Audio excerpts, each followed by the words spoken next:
so aufopfern.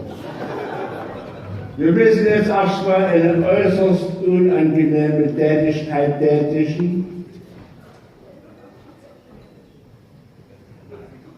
Wir reinspucken, da wäre ich eklig. Ihr müsst mal alle euren Arsch vom Stuhl hochheben.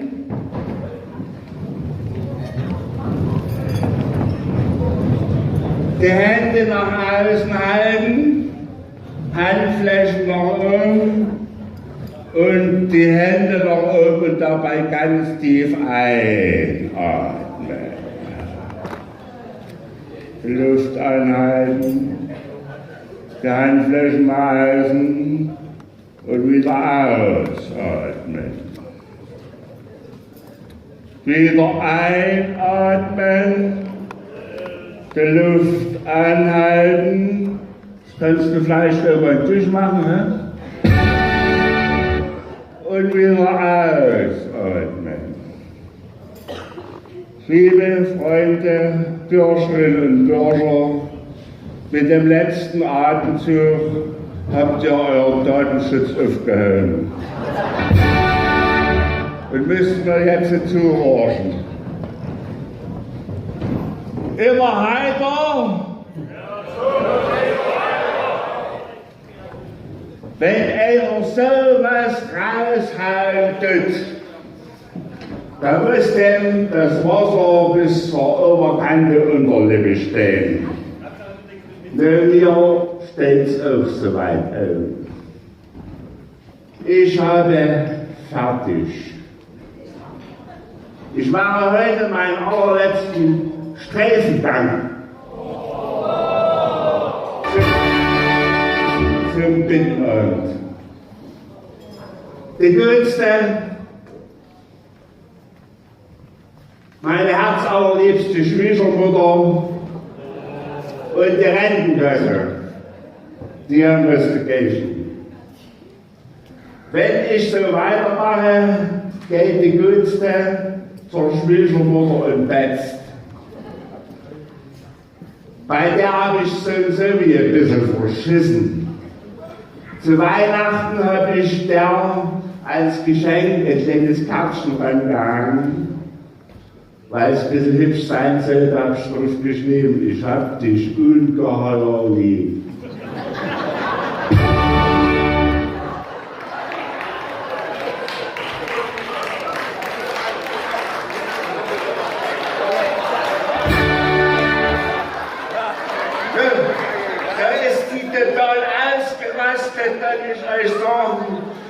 Da ist sie in dieser Stimmung, ist hineingedauert in den Zirkus. Ich sage euch, der Löwen und die Diener haben es sofort totgestellt. Das sind wir doch mal ganz ehrlich. Die Sache ist doch so.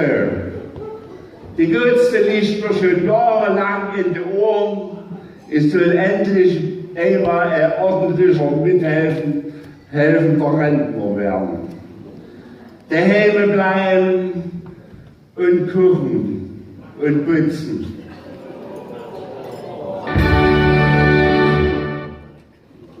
Das ist nicht zum Lachen. Wir haben das mal 14 Tage lang geübt. Ich sage euch, die konnte bei mir direkt vom Fußboden essen und wäre dabei noch satt geworden.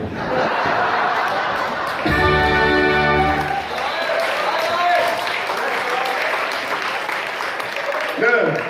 Und die Rentenkasse, die hat geschrieben, wenn Sie als Bezieher von Pensionsansprüchen Ihres Nebenjobs im Rahmen der mit 1 Euro Vergütung bezahlten Bürscherbolizeier weiter betreiben und nachgehen, stufen wir Sie als Doppelverdiener auf die Grundrente zurück.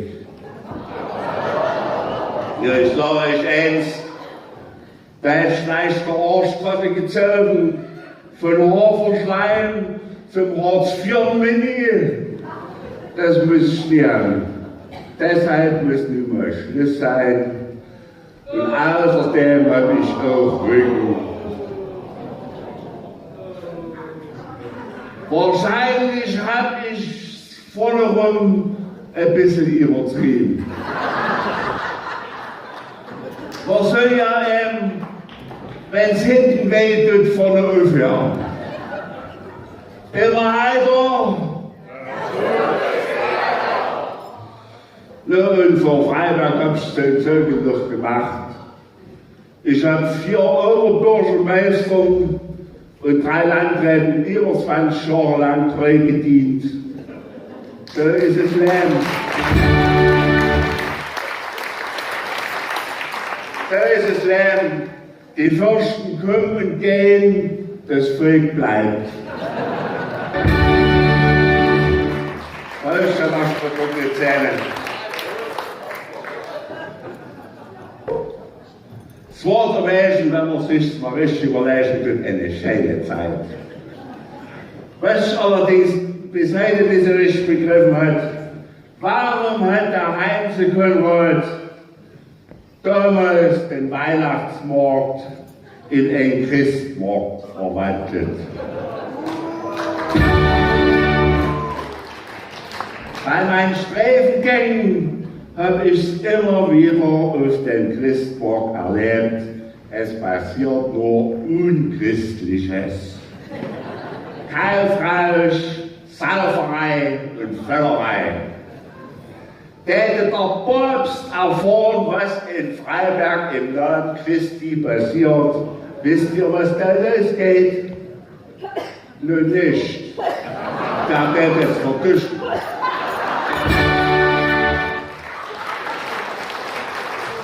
Ja, an die Obese kann ich mich eigentlich gar nicht mehr so richtig erinnern. Das war immer so schön ruhig bei der. Beim Bernd mein alten Karnevalkumpel, da war ein bisschen mehr los. Der hat die Schrammsteine erfunden und hat die vorfrische 800 Jahrfeier durchgezogen. Und hier haben wir den Dögerzwen. Der war fast schon hier, aber die ist schon da von den Auftritten, dass er gleich in Urlaub gegangen. Aber ich muss euch eins sagen, der hat in seiner doch relativ kurzen Amtszeit 3 wichtige Dinge und Entscheidungen getroffen. Die erste Sache ist, Klammer auf, parteilos, Klammer zu. Die zweite ist, dass er aus dem goldbeplankten Rathaus eine mausgraue Silberschachtel gemacht hat. Und die dritte Entscheidung war beim Bahnhofskauf. Da hat er noch rechtzeitig die Kurve gekriegt, hinter die Kulissen geguckt und nicht die Katze im Sack gekauft.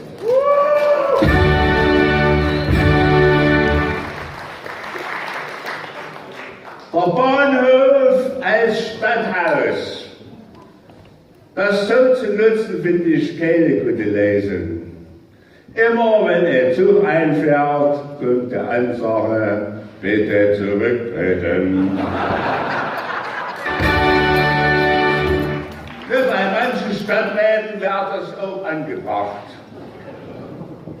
Wenn die Stadträte aber allerdings auf dem Bahnhof schwierige Entscheidungen treffen müssen und Bauchschmerzen haben, können sie wenigstens zur Tatsache mal einfahren lassen. Wie jetzt mal, wer entscheidet euch, was er will, ja. Weißt, ihr wisst, wer denkt, ich bin ja am Umsatz beteiligt. Jetzt mal bei der Abstimmung zum Ampelmenschen. Klar, der Silberrausch ist lange vorbei und die FDP kommt mit dem Gag ein bisschen spät. Aber es wäre die erste Ampel im ganzen Osten gewesen, die wir hier in Freiberg haben, die sowas hat. Nämlich ein anderes Männchen drin.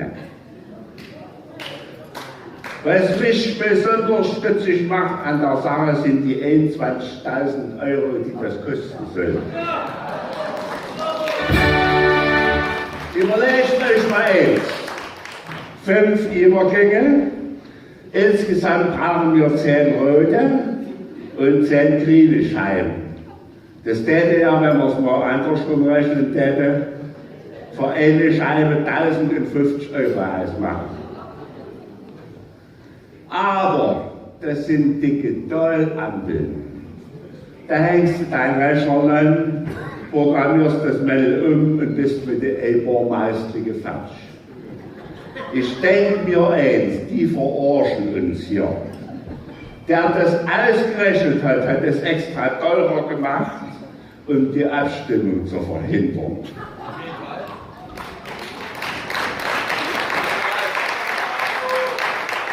Oder hier handelt es sich um eine Farbschwäche oder vielleicht auch bloß um eine Rechenschwäche. Aber im Alter, aber Farben. In diesem Jahr haben wir ja wieder die Landtagswahlen. Zurzeit ist es doch so, dass 4 Millionen Sachsen, da gehört ja alle dazu, von 2 großen Volksparteien reagiert werden. Wobei der Begriff groß ein bisschen übertrieben ist. Und Volkspartei heißt noch lange nicht, dass die sich für das einfache Volk einsetzen tun. Die CDU kommt gerade mal auf so viele Mitglieder, wie Brandenburg-Bisdorf Einwohner hat.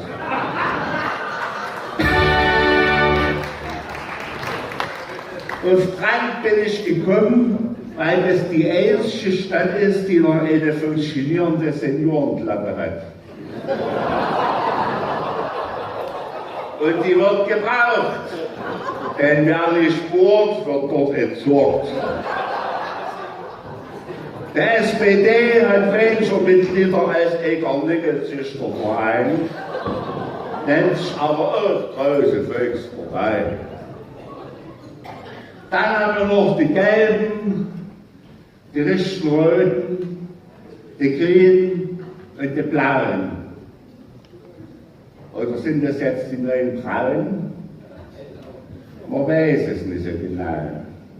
Die selber sagen ja, nein, eigentlich sagen ja, sie wären Rechtspopulisten. Selber sehen sie sich aber mehr als Parlamentarier.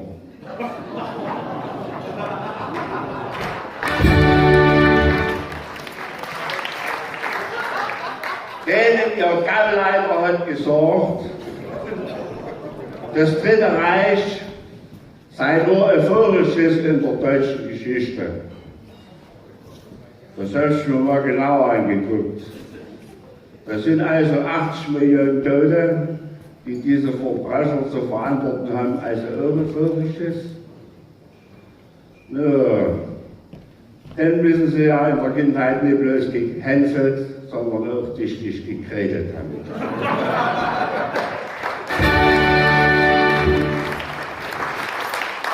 Man muss aber auch ehrlich sein, die FDP ist ja die Partei, die in der letzten Zeit den meisten Zuwachs hatte. Meistens waren es aber Männer, weil die gelesen haben, dass die in ihrem Wahlprogramm geschrieben haben, dass sie nach der Machtübernahme wieder eins einführen wollen: Frauen gehören an den Herd. Und deshalb sage ich euch, Mädels, passt ein bisschen auf. Zum Schluss müsst ihr ja schließlich selber wissen, welche Farbe ihr ankreuzen tut. Ihr weiter? Ansonsten ist ja in Freiberg alles Paletti und geht sein geregelten Gang. Wir haben in Freiberg alles, was eine berühmte Stadt braucht. Jede Menge Forschung, ein bisschen Religion und große Politik. Die Forschung ist, wenn jemand in einem dunklen Raum einen nach einem Silberklumpen sucht. Religion ist, wenn jemand in einem dunklen Raum nach einem Silberklumpen sucht, wo keiner da ist. Und große Politik ist, wenn jemand in einem dunklen Raum nach einem Silberklumpen sucht und sagt, ich habe ihn schon gefunden. Ja, aber sonst gibt es ja manchmal auch noch Sachen in Freiberg, die ein bisschen besser organisiert werden können. In der Lessingstraße haben sie jetzt mal Halteverbotsschilder aufgestellt. Montags passierte nichts. Dienstag passierte nichts. Mittwoch passierte auch nichts. Am Donnerstag 11:32 Uhr kam die Kehrmaschine. Wir haben uns sich gefreut, die war ein halbes Jahr nicht mehr da. Und da hat sie auch ist sie gleich dreimal hin und her gefahren. Und kaum war sie fertig und um die Ecke gebogen, kam ein Baum Sägekommando und hat auf der frisch gekehrten Straße 3 Bäume zerfleischt. Nun sind die Schilder weg und die Kehrmaschine sehen wir wahrscheinlich erst Weihnachten wieder.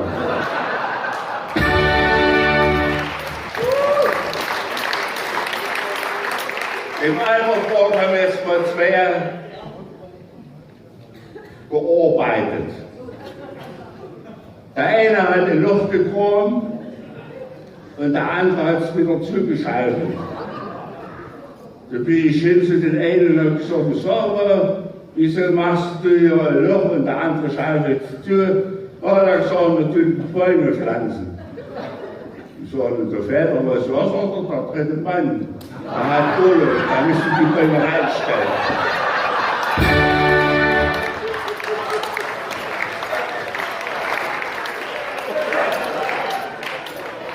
Weil ich gerade so von Bäumen rede, da hat jetzt mal der Altmutti, der Dieter Herkrampf, in der Zeitung schreiben lassen, dass er gerne in Brandenburg in einem Friedwald unter einer Eiche begraben werden will. Da hätte der doch unter unserer Buttis Eiche hier vom Tivoli besser aufgehoben sein. Er wäre der ehemalige Wirkungsstätte ganz neu und für die anderen 4 hätte der Platz auch noch reichen.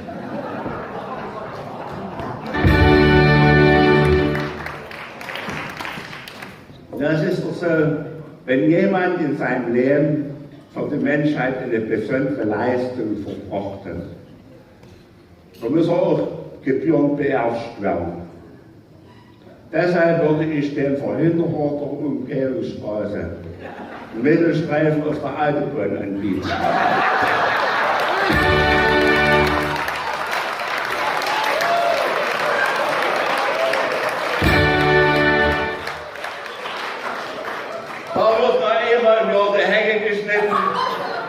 Und 2-mal der Rasenkurs gehalten.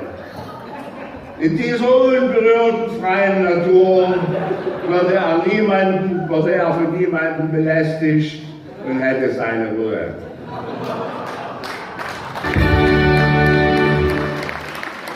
So will ich meine Ruhe auch haben.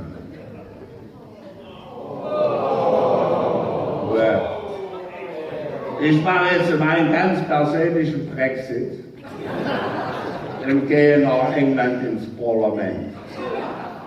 Was ich dort machen werde, weiß ich auch noch nicht so genau, aber eins ist sicher, dort ist wenigstens das ganze Jahr Zirkus. Macht's gut, Leute! Behaltet ein bisschen gute Erinnerung oder auch nicht. Und dann werden wir mal sehen, wie es so weitergehen wird. Ja, das ist erstmal noch, mein